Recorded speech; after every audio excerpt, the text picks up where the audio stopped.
Once again, good evening. We'll start the Indiana press conference with an opening statement from Coach Moran. Go ahead. Well, it was a tale of two halves.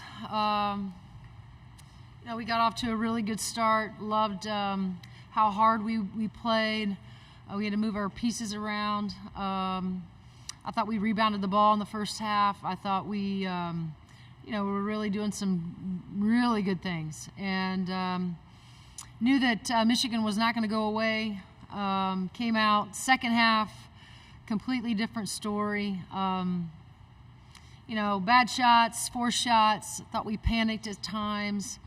We only had 4 turnovers at half. We ended up with, them scoring 24 points off of our turnovers. 19 points of those, came off of our 10 turnovers in the second half. So, give Michigan credit. I thought Felia was really good tonight. Really just put her head down and attacked us. I thought Cameron Williams was a load on the inside as well. And then, Hansen knocking down the last couple threes. When we changed defenses.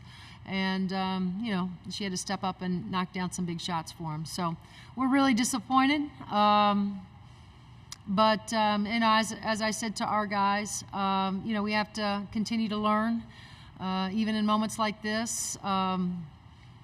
Turnovers have been something that, we've addressed. Being able to guard better off the dribble is something that we've addressed, and we didn't do either one of those good enough in the second half tonight. So, like I said, we're disappointed. Thank you, Coach. We'll move to questions for Sydney. First question right here in the front row. Yeah, Sydney, what happened when you got kind of shaken up, and how tough is that? You're already shorthanded to have to leave the floor for just 4 minutes. I mean, what was kind of going through your head, and how did you kind of get back out so quick? It's March. Things happen. It's frustrating having to leave the court, but, I wanted to be out there and, help as much as I could. So got to shake things off and get back on the court. Next question here in the front. Amanda Foster inside the hall. Sydney, you came up, had a lot of emotion on your face. Can you kind of just walk us through what you're feeling right now? I think I'm most disappointed because I know what this group is capable of. I know we could have made it to Championship Sunday. I know we're one of the best teams in the league, if not the best. And I think that's where I really got, emotional and upset, because I know we're enough, and I know we have enough pieces, even with Mackenzie and Lily, battling some injuries and stuff. Like, I know we still have enough pieces to be able to be a championship team, and so just pretty disappointed.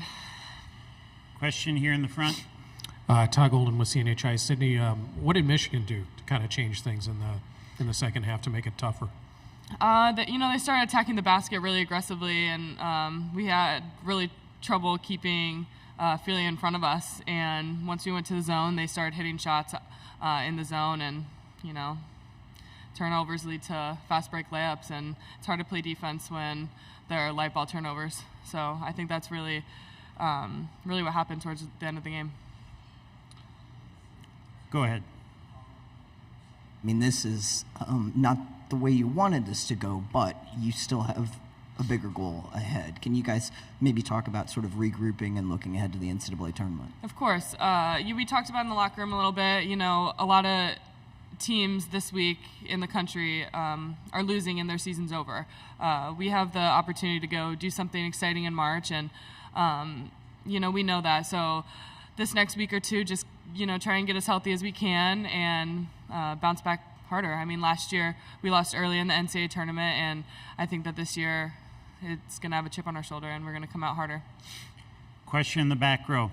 Kind of bouncing off of that question, this is a tournament unlike other conferences where the women's tournament comes before the men's, so now it's like that 1 week layover period. What does that look like for you guys, because you know that there are bigger goals ahead? Just being in the gym and trying to, like I said, get healthy and get up and down a little bit, and trying to just start preparing and watching film on this week's game, and just get ready for the tournament. It's going to be a fun one, so we're excited to kind of push this aside and start looking at the next season. Last question for Sydney here in the front. Mackenzie obviously brings so much to the team on and off the court. For you guys as players, just what's that adjustment like when she's not out there with you guys?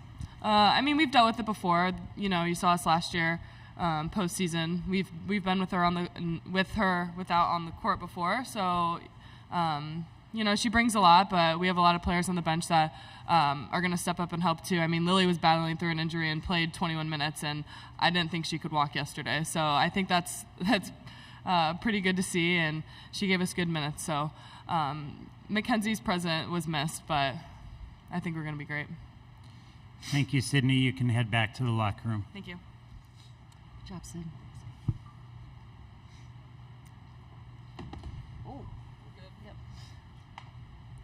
Questions for Coach Moran right here in the front? Terry, as Mackenzie was concerned, it's pretty clear by not playing her until the fourth quarter that you probably didn't want to. What goes through your mind? First of all, how healthy was she? And what goes through your mind as you're going through the game, especially seeing it start to go away, in terms of how you handle her situation? Yeah, I mean, I think it was just trying to figure out the balance of, you know, our goal was to be here till Sunday, and so we were gonna, you know, she was available. We knew she was going to be available. We didn't want to have to play her. We wanted to be able to, you know,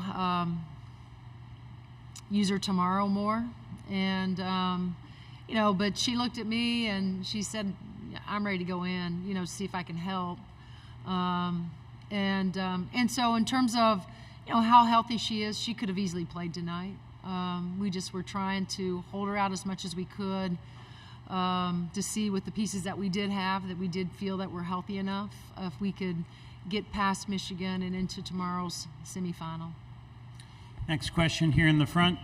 Yeah, Terry, I mean, is it a struggle, though, when you're kind of trying to balance all the, you know, that and, you know, do you think when Michigan starts making the run, oh, maybe here, like, how hard is that as a coach to have the right feel to try to, this is the moment, and maybe, you know. Mike, I don't know. I don't know if you know, I'm not sure how you figure that out. You know, I really did think that we would be able to settle down a little bit, you know, especially the timeouts we talked about. You know, we're kind of going off script here. You know, we're not, you know, shot selection, forced shots. I think everybody was just trying to do a little bit more. And we needed to do what we're good at, and that's share the ball and play off of one another. And then again, you know, the turnovers just were, I mean, almost every one of those led to, you know, a run out. And we talk all the time, there's no defense for that. Question here in the second row. Yeah, hi, Coach. Megan Smith from the Michigan Daily. Last time your team played Michigan, you got off to a historic start, scoring 38 points, going 15 for 15 from the floor. Can you talk about what that difference was today that made it more difficult to get going on offense? Well, we were naive to think that we were going to start off like that. We were always hoping, but you know, again, Michigan is playing for something right now. They're playing really, really good basketball. Kim and her staff do an excellent job. And so, again, it was just, you know, we got off to a really good start. We didn't get off to the start we did back at home in Bloomington, but felt good going into halftime, but also cautioned our kids that it was far from over.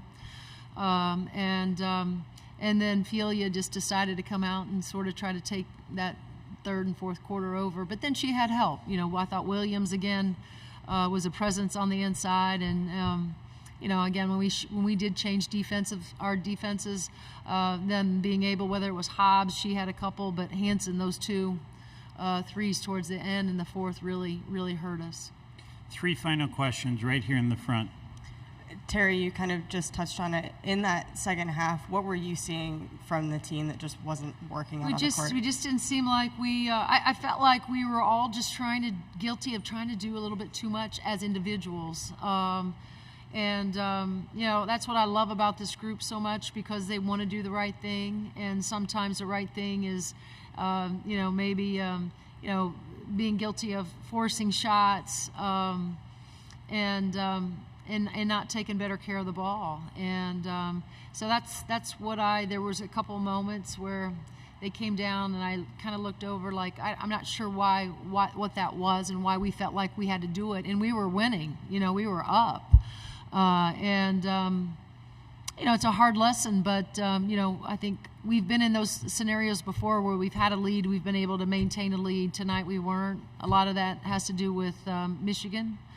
But tonight I just thought, like I said, we kind of lost our way there in critical moments. Question right here in the front. Yeah, Coach, do you sort of have an idea, because you have some time before the NCAA tournament, about what it'll look like for Mackenzie in terms of, does she rest a little more? Is she able to do? Yep. Is she able to practice regularly, or you sort of take that day by day? No, I think it'll be. She's been in practice.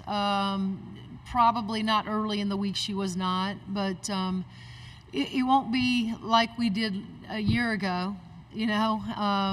Because this is, where she hurt her knee last year, so she needed that time off. She feels really good, which is very positive. And so I anticipate she, as well as, Sid's right, Lily really battled tonight. I'm kind of with Sid. I didn't know if she was going to be able to play at all tonight. So in that, and then, Sid's also been battling her own, foot injuries. So the 2 weeks in between is going to be really, really important for this group to get healthy. I do think when in the NCAA tournament gets here, I think we'll feel a whole lot different and much, much better. 2 quick final questions here in the front, and then the second row. Go ahead. Yeah, Terry, I know you're not going to feel sorry for yourself, but how hard is it to not have the best version of your team for now a second year at this time here? And it's not to say anything bad about the pieces you have, but just how hard is that? And I know it seems with the emotion with Sydney, it's kind of part of it. Is that hard to sort of when you're in this moment? Absolutely. It stinks. It really does. And, especially when they're such a great group and they're so connected and, we've had a great year, have been in some really tough battles in which we've won, a couple that we've lost. And so you want to, come into this tournament and have a chance because you came so close in the regular season of winning another one. And so this is, your last chance, for those seniors, especially for Mackenzie and Sarah and Ariel. And so, Mike, it stinks, that we kind of limped into this tournament. But I still admire this group and love them and appreciate, them giving everything they had in spite of all those things that right now haven't gone our way. Last question, second row here. Yeah, this loss kind of puts into limbo hosting the NCAA tournament, I'm sure, more than you'd like. Just what's your mindset kind of going into this week, just not knowing for sure? I think our body of work speaks for itself. We are not healthy by any stretch of the means. I think that has to be part of the criteria or whatever they look at. This is not Indiana at full health right now, and it's not a healthy squad. But I do believe this, that come tournament time in 2 weeks, we will have a much different looking, healthier basketball team. Thank you, Coach. Yep, thank you.